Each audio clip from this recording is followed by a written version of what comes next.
Mwana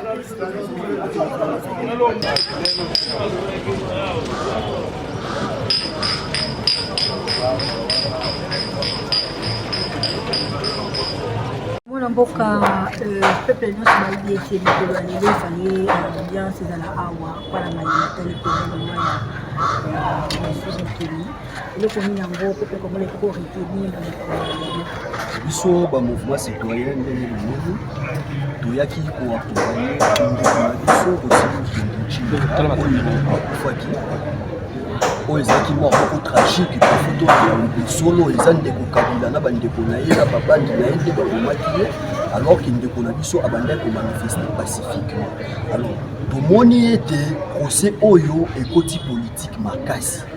Peuple congolais il faut en retenir que na régime ya kala ndenge babandaki ko protéger bato babomaki aussi mokende chimanga eza ndenge moko lelo na régime oyo bazo protéger bato wana. Tous ceux qui sont en train de faire bazo dribbler biso bazo embrier biso po baluka balibérer bato po bakondanaki oyo bake na appel ya aussi ya oyo babomaki aussi mokende chimanga. Alors biso eloko ya koloba réalité biso toko accompagner procès oyo tina suka. Il faut tout s'assurer que ba oyo babomaki aussi mokende chimanga ba répondre na ba acte na bango. Il faut bazala condamner, il faut ba piriger peine. Yango nde eloko esali ete biso tozala lelo tokomaki awa déjà ntongo makasi mais malheureusement toye koyokaki bareporte yango jour bareporte wana bakanisa te ke biso tokokitisa maboko na biso mpo bareporte yango non on sera toujours là tokoaccompagner procès oyo tina suka. olobi ete régime oyo mpe asika baza koprotege baoyo babomaki rosi mokili tomonaki major Karim azali kondane na bato mosusu sikoyo bozo komona mbulangani na esika nini yango mpo palinga ayeba malamu parce que na pouvoir au balobi démocratie ezali état de droit le peuple d'abord le peuple gagne toujours na place nini yango bino bozo kolobake pouvoir ya lelo na ya oyo ya Joseph Kabila ki ezosala makambo kaka lelo otozala awa effectivement bato oyo tangi wana ndeti ba major Karim oyo bakondana bango na première instance bakendaki na appel wana nde yango bazosala ba manigance de telle sorte que babimisa bango tozana ba information wana nyonso na appel wana nde bakoakite bango yango nde problème na biso tozali sous la régime ya Kabila te tozala régime ya monsieur Félix Antoine Tshisekedi Tshilombo. Alors régime wana yende aza commandant suprême des forces armées, c'est lui qui commande le tout et nous le connaissons très bien. Yango tozolo ba eti soki ba meki ko akite ba major Karim na ba bandi na oyo ba bomaki aussi chimanga ba akite bango na appel ba komona biso peuple na sima na bango. C'est-à-dire nous tant tozo accompagner régime tant tozo accompagner procès oyo tozo accompagner processus oyo ezaki atabake na instance nini ils doivent être condamnés parce que ba bomaki ndeko na biso. Aujourd'hui biso tozo militer tozo loba le peuple gagne toujours mais ndeko na biso aussi chimanga azaki famille na ye bana na ye bakomi borphelin mwasi na ye aza vivre bandeko na ye bazangi ce qui veut dire que azana bisote. Alors comme azana bisote nous les mouvements citoyens on doit s'assurer il faut tout s'assurer que ba oyo ba commanditaki na ba oyo ba posaki ba acte pour aussi chimanga akufa il faut bazala rester en justice et il faut bazala condamner. Par rapport à 5 ans depuis le mois d'année, le connu yango penza bozali ko bongisa parce que bolobi bozo ko landela makambo nyonso na Congo to yeba soki muta kufa ke kona boyo moko to bosa na ye penza 5 ans yango soko koma bozo ko bongisa nini pona ko kanisa yetu. C'est encore pire question pour nous madame parce que normalement na baboka misusu oyo soit disant état de droit eza établi batu o ba kufa pona état de droit, normalement, il faut bazala reconnu comme étant un héros.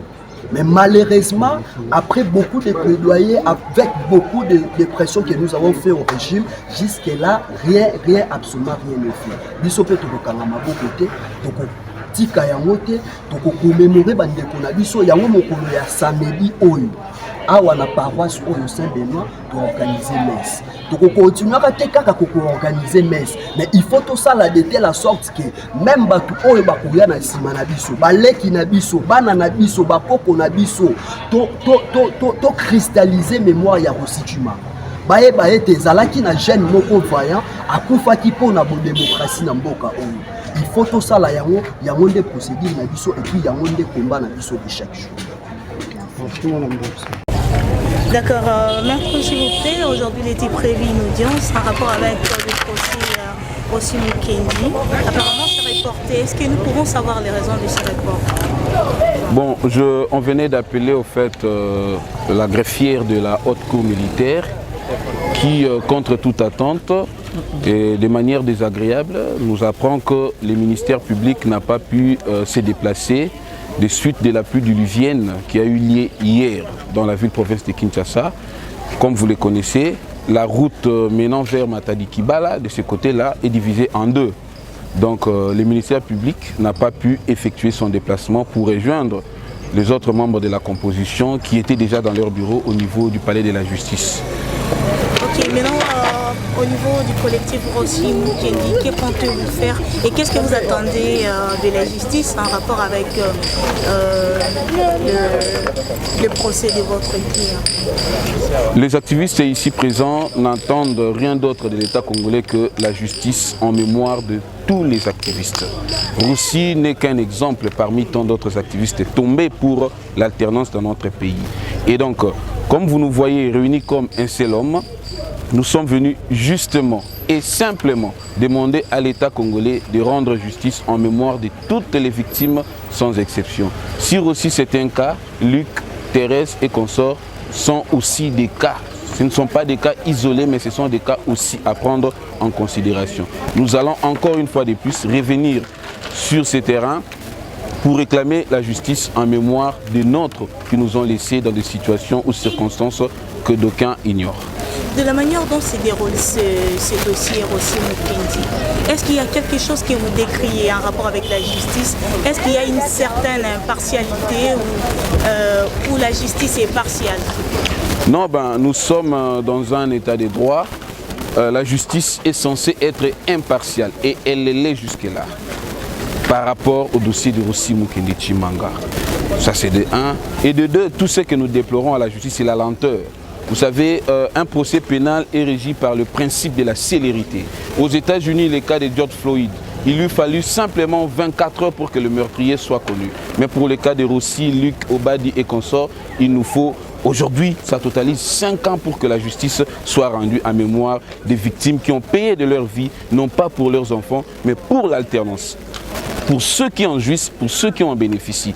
Et tout ce que les activistes demandent, ce n'est que la justice définitive en mémoire de toutes les victimes. Et ça serait une manière pour nous de confirmer les combats pour lesquels les nôtres ont payé de leur vie.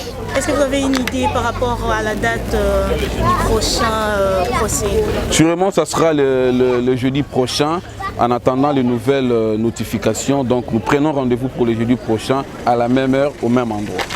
Merci beaucoup, maître. Profitons de vos petites télévisions pour annoncer à la population que ce 25 février, à partir de 10 h, une messe d'action de grâce sera célébrée en mémoire de toutes les victimes. Je répète, en mémoire de toutes les victimes, dans le but tout simplement de demander justice. Parce que vous le savez, la Bible elle-même dit que la justice élève une nation. Et le 5 ans commémorant la mémoire de Rossi ainsi que de tant d'autres est une occasion pour ceux qui n'ont jamais vécu cet événement de venir se joindre à nous pour des actions de grâce en l'Éternel en mémoire de nos vaillants héros qui nous ont laissés dans des circonstances désagréables. Nous avons dit. Merci. Voilà, merci beaucoup. Justice pour Rossi. Justice pour Rossi. Justice pour Thérèse. Justice pour Thérèse. Justice pour Hussein. Justice pour Hussein. Justice pour Luc. Justice pour Luc. Justice pour Obadi. Justice pour Obadi. Justice pour Ushindi. Justice pour Ushindi. Justice pour Kambale. Justice pour Kambale. Le peuple gagne toujours. Le peuple gagne toujours. Le peuple gagne toujours. Le peuple gagne toujours. Mbote maman. Et kasi procès to makambo oyo eselekaki tomoni bakateli Karine déjà bambano na ye kasi bozongi na bino na bapolo bokosenga lisusu justice akota susu likambo eza nini? Bon, na boyebi faut toyeba que justice ezalaka na ba principe. Dans le principe où on droit tous les degrés de juridiction. Et tambolaka na principe il y a présomption d'innocence. Donc tant que ba fouiller l'infraction ça présumé innocent cause na yo faut ba yo kayango ba benga na premier degré.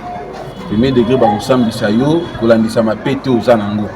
Donc là ye Karine azaki déjà major, juge na ye azaki na pouvoir osambisa ba juge ya cour militaire.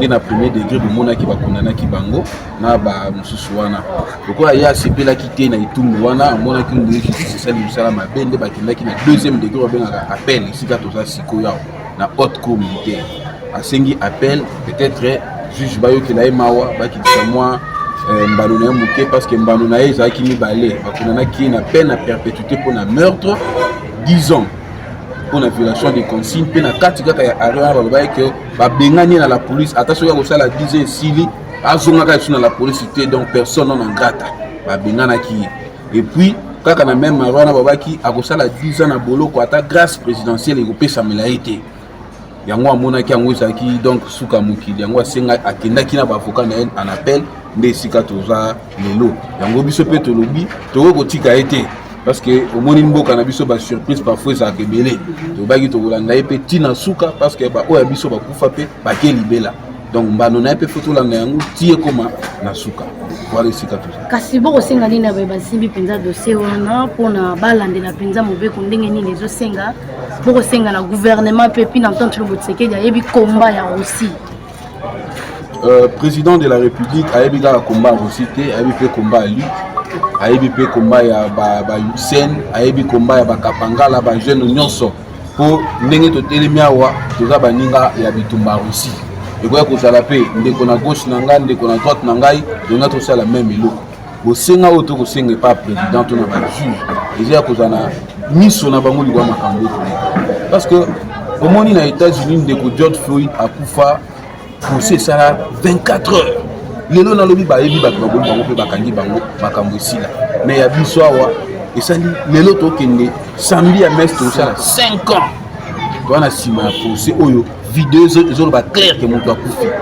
vidéo zo la ça clair mo kilo maison mona que police mo te boyi mais to sala 5 ans justice zo tambola kwa mutuka ekufi malembe pourtant procès pénal ezalaka procès à régime en principe ya célérité etambolaka mbangu donc vitesse ça là que bao batikali bazana matoi babanga ke baboma batuté mais tant que tokumela tokozwa temps ebele boye et au sala malamu te le président de la République à l'époque opposant dans la SOP nous étions à ses côtés nous étions avec son père nous étions avec lui et là nous nous sentons un tout petit peu abandonnés on ne sent pas l'apport ou le poids du gouvernement dans cette histoire il ne s'agit pas seulement de Russie il y a Luc le procès il faut fouiller banquette il faut ça nous avons beaucoup favoriser le roi Nyamananda pour battre le non c'est tout un avenir que toujours bon ceux qui ont bon la jeunesse c'est avenir à nous ceux qui biso ba jeune batouba aussi là ceux qui bozo justice ils ont se rendre peut pour na biso ba jeune vous allez se rendre pour na ba koko to pour na banane bande ko belé tant aussi akufaki ba komaki contraint ba vivre na exil ti lelo mo ba zonga ezate ndeko bagique moya zonga ezate ndeko ndikulu yenge moya zonga ezate na moko na koloba nazaki na exil donc papa na nga wa botinga aussi akufi nga na exil to kozonga ba ndenge tozaka boye nous vivons ba menace ba numéro inconnu presque chaque jour alors autre senga na gouvernement eza que justice esali na tamuke esali bandeko na biso oyo bazana bamboka songolo mpaka na moya kozonga ezate donc et ça la mois passé mais ça la passé makasi ndeko aussi akufi mwana oyo ya bota zaki na 2 mois mwana no ya suka tempérance zaki na 2 mois mais lelo mwana na ko ça 5 ans ayebi suite ya dossier papa na été na kibomoto humanisme parlant aujourd'hui la plupart des ministres et consorts ceux qui vont rouler carrosse c'est parce que le sang de Luc a coulé c'est parce que le sang de Russie a coulé c'est parce que le jeune ici ba bengana ba on a misala le jeune ici se bataki contre la tyrannie à Kabila mais que ces gouvernements à un regard moko pas soutenu dans notre cause, ça déchire notre amour propre et ça désalise. Kasi bokobelela nini na droit de l'homme mpona kotia mpe ayebi miso société civile mpe akoki kolandisama likolo wana pamba te bino bwa basindili ya mouvement citoyen société civile mpe azali mpe wana mpo akotala makambo elekaka na kati ya population e na droit de l'homme akoki ya moto. Déjà mouvement citoyen bazalaka société civile bazalaka défenseur ya droit de l'homme. Soko moni 5 ans jour pour jour tozaka kalisanga moko na ba moyen na biso ya mike déjà parce que de lembakate to limbisa na kate auto aussi to mais toza régime na principe ya amour et donc to oya biso to misenga kaka za na batterie na biso to lobaka mais to la bande ko na biso na baloyembo malgré que bino mo vous conscient pour moni que ata politicien moko accompagner biso te lelo. Eux, ils allaient à pouvoir, ils allaient à opposition. C'est pour vous dire que nous sommes la société civile, nous n'avons pas une couleur politique. Toro Bunda, Bissomoko, le coup la maquillée Tangaki, Bao Bazu, combien indifférent, Bisso Toro continuer parce que Ndenge, Bandekona Bisso Balobaka, notamment Luc, Soki Bobundite, Mouto Bundelabino, Azate. Le Congo est grand et il attend de nous de la grandeur. Moun Balobaki, Soki Tobundite, Mouto Bundelabiso, Azate. Et a aussi de conclure, le peuple gagne toujours. Nous nous sommes du fait que tout ça un peu délaissé, mais tu dis que le peuple a gagné, a gagné et tout bas. Tout ça pour moi, la justice, c'est ça que il y a Banato, il y a les Bota aussi à Tikaki. Ah non du tout. Non, le gouvernement, moi, na Kelly, a Tani, moi, na aussi Kelly, assiste une école catholique, quand on a foot à Minerval, comme Banagnoso. Maman a aussi une adresse au Batneso Bayebi. Donc, en tout cas, gouvernement, moyen. Et donc, voilà. Comment on a bien mouvement citoyen? En fait, Rossi disait nous ne nous battons pas pour le pain, mais nous nous battons pour la justice et pour l'avenir de nos enfants. La justice élève une nation. Si Bango va estimer que les jeunes autosali, les jeunes au travers famille na bango to pesa bango lipa to likela bango sika kolala, ça dépend de leur bonne foi. Le quoi là-bas pour pesa ngo te to vivre non, ça fait 5 ans aussi à Koufa, ça fait 5 ans à Luc à Koufa, ça fait 5 ans Thérèse à Koufa. Mais personne d'entre nous a Koufi parce que le gouvernement boit au pesa loko. Nous continuons de vivre. Dieu n'abandonne jamais ceux qui n'ont que lui comme guide. Et nous n'avons que Dieu comme guide. Et tout ce que nous nous demandons au gouvernement, tout ce que nous nous demandons au régime du président Félix Tshisekedi, qui va sûrement nous suivre, c'est de nous rendre la justice. Nous rendre la justice parce que c'est le magistrat suprême. C'est lui qui nomme et révoque. Il a aussi un droit de regard sur tout ce qui se passe dans la justice. Nous sommes dans un état de droit. Nous ne lui demandons pas de s'immiscer dans l'affaire ou dans les affaires de la justice, mais d'avoir un œil très particulier sur ce qui se passe à la justice. Et ça nous éviterait des scènes, entre guillemets, des procès que certains qualifient de procès politiques. Au premier degré, on a condamné Moutou. Le second degré, on a Moutou Abimi. Alors, nous demandons au président de la République, ce crime, c'est un crime d'État. Et nous, tout ça, toujours effectuer des centres, d'ailleurs, dans les soucis de pousser les ministères publics à réqualifier les faits. Parce que le meurtre, selon qu'on l'a connoté, pour nous, ça ne nous enchante pas. Le chemin criminel suivi pour donner la mort à Rossi, c'est un assassinat. C'est ainsi que des centres à l'eau, ceux qui sont Salemaki, on a qui beau comprendre, mon acquitté, ils ont réellement un assassinat et un complot monté contre le compatriote Rossi. C'est le seul matin où il y a un mboka na biso Kinshasa soki mbola ebeti banzela ekomaka mbindo banzela mosusu ebukanaka yango omoni ministère public l'organe poursuivant l'organe principal parce que tout ça va partie civile tout ça partie jointe au ministère public et donc le ministère public esika vanda nzela matadiki ba ebukani ekatani mibale moye mutuke le kabozate ekota bozate na moto moye les ezate. Étant donné qu'Azapé Mokondi sécurité n'a fait à la protéger, les Asengi Bolimbisi moi mouké pour que jeudi prochain tout zone à la scène crime, tout vivre, tout revivre ces noirs, mais le code de salamité niveau le bâtiment que l'activité ici li bande wote ko ba awa déjà que samedi tout dans la messe il y a action de grâce la ko senga na kolo milimo ya bande ko na biso nyonso bopema na kimi. Assistance et accompagnement avec forme. C'est vrai que bande ko nyonso baza awa bato ali banda ba ebi bango bato kati ba ebi bango mungongo na bango pe ali banda diaspora et ça la ke makamuna kati et bouger. ngongo na bango ya libanda esala pe ke makambo na kati échanger oyo tokosenga na bango bazala na union de prière na biso bazala na union d'esprit na biso afin que justice ozo réclamer pour na tout ya président soki bana na facilité kokomisa pour que justice pour une fois ezala rendu de manière définitive. D'abord membre de ces mouvements politiques 2016 et je suis venu ici parler sur les concerner un ami de notre mouvement qui est Yenge Tebiro qui s'est exilé actuellement avec sa famille. Pourquoi? Parce que il avait dénoncé, c'était par rapport à ses opinions, aussi ses positions, il avait dénoncé, normalement il devait, comme on l'avait demandé, on l'avait obligé de valider un paiement de militaires fictifs par la haute hiérarchie d'un homme militaire, donc au gradé de ces pays, au nom de M. Koumbadi Tangofo. Et lorsqu'il a dénoncé cela, et voilà, il a été poursuivi, on a commencé donc à lui menacer, il a subi des menaces, sa famille a été menacée, sa femme a été menacée, et il y a eu même des visitations nocturnes donc, dans sa famille. Et pourquoi? Parce que seulement il avait émis en tout cas ses positions et il a réussi à quitter le pays. D'abord il était parti pour Brazzaville et après donc dans la clandestinité il est parti, actuellement il est en France et voilà, même jusqu'à aujourd'hui il est pourchassé. Pourquoi? Parce que il y a un mandat de comparution qui a été émis à son égard et jusqu'à aujourd'hui, même là où il est en train alors de subir des menaces. On est à la recherche de ces messieurs, donc de notre frère. Donc ce sont des choses en tout cas à ne pas accepter. Et sa famille actuellement, voire même ses frères qui ont quitté, ils ont subi aussi des menaces, ils ont quitté Kinshasa pour aller Angola. Après Angola, dans la clandestinité, ils se sont retrouvés au niveau de l'Afrique du Sud. Voilà, donc cela explique notre présence en ces milieux. C'est un enfant, c'est un Congolais qui a voulu, ou en tout cas dénoncer, ne voulait pas assez que dans cette bêtise, hein, donc a contribué à la menace de notre pays au niveau de l'Est, parce qu'on les rappelle bien.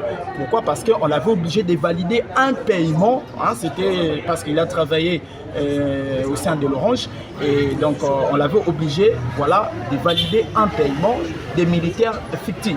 Et puisqu'il a remarqué, après les recherches, il a remarqué que ça ne pouvait pas passer, surtout que le montant était colossal.